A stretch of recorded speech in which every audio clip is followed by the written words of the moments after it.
Here we unlock the second of 3 gut-based systems that play a vital role in our well-being: the gut microbiome, a complex network of good and bad bacteria living in our bodies that, if neglected, can leave us vulnerable to viruses and chronic disease.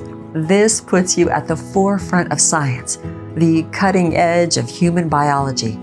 Studies on the human microbiome are transforming the life sciences, and this understanding can really help transform your well-being. I know because it happened to me. We can learn how to fortify the body to survive and thrive. Dr. Mark Hyman is renowned in functional medicine, and he's blunt on the subject. Quote, "We have massively messed up our guts. The gut microbiome is central to our health. An imbalance in the microbiome is called dysbiosis, and it's a huge risk factor for chronic disease, including diabetes, heart and bowel disease, cancer, neurological disease, asthma, allergies, even depression." So, why is our gut so messed up, and how do we fix it? Dr. Hyman continues, "It's messed up because we've been eating processed foods for the last generation, and a lack of fiber. We used to eat about 150 grams of fiber per day. Now we eat about 8 to 15. The size of your poop," he says, "is actually a sign of your health. Simply put, a healthy diet is a healthy microbiome, is a healthier body." The human microbiome is a complex network, a community of microscopic critters living primarily in your gut. Trillions of good and bad bacteria in and on your body. Some reports liken the microbiome to a newly discovered organ in the body, or a complex network so diverse it's sometimes compared to the Amazon rainforest. Countless creatures living in a wild and varied environment. Your intestines, made up of microbial cells called microbes because they can't be seen by the human eye. Trillions of bacterial cells making up thousands of species, all with different and important functions, all living in and on your body. Now, before we continue, not everyone's comfortable with the idea of microbes living in and on their body. I get it. My husband's one of them. So I invite you to think of it this way. Imagine your gut as a garden, the garden gut. Your intestines, a beautiful and vast collection of nutrient-rich soil that is essential to your vitality. Just like vibrant plants need rich soil to grow, your body relies on a healthy microbiome to thrive. But there's a key. It's recognizing that some of these microbes are friendly and others not so friendly. Some are helpful, some not helpful. Some make you feel good, others make you feel sick. Your microbiome is a mix of good and bad bacteria. For example, probiotic organisms are beneficial, and pathogenic organisms like viruses, of course, are harmful. The friendly bacteria help protect us from infection, help shape our immune system, aid in digesting food, and producing vitamins. We literally cannot live without them. They can help reduce anxiety, improve brain function, and fend off viruses and harmful substances.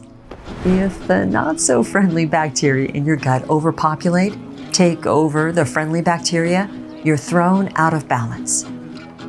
This imbalance is called dysbiosis. Think D words. Dysbiosis can lead to disease in the body. So, how do we keep things in balance?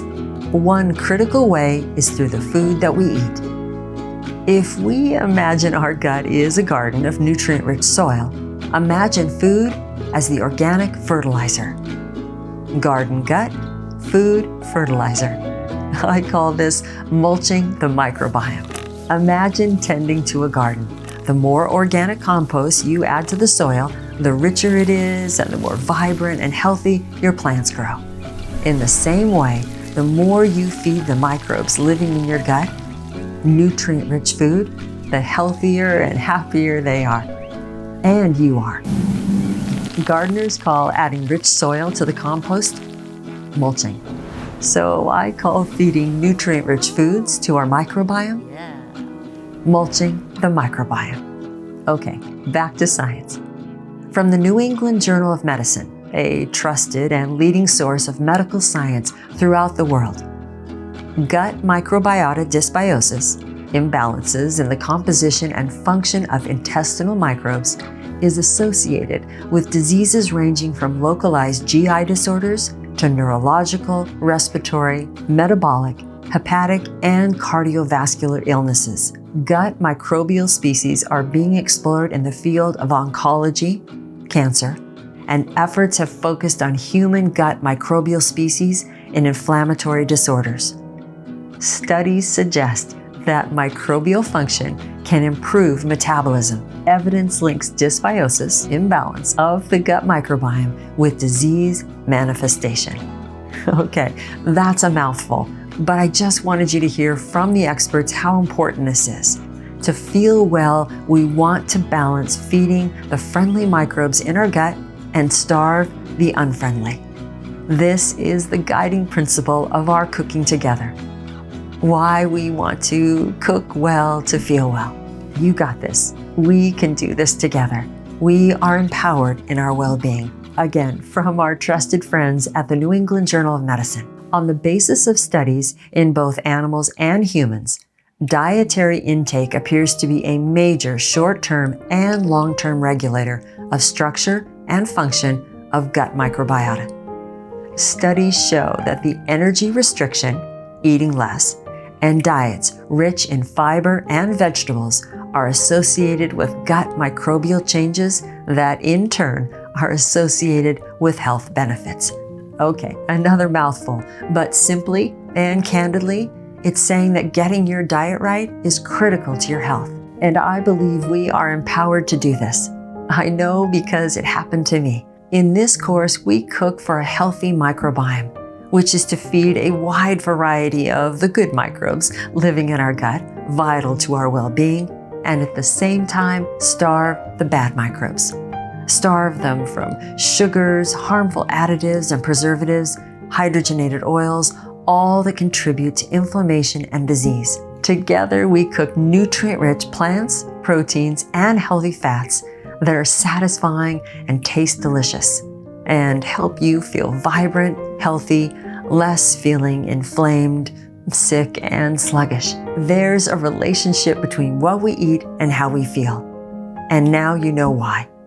The power of your digestive system and your gut microbiome are dependent on what you eat, how you can either provide nutrients or harm, either support or disrupt your well-being. We will practice for well-being together in this cooking course. Next up, the third of 3 gut-based systems that play a vital role in your well-being. Thank you for being here, and when you're ready, I'll see you in the next class.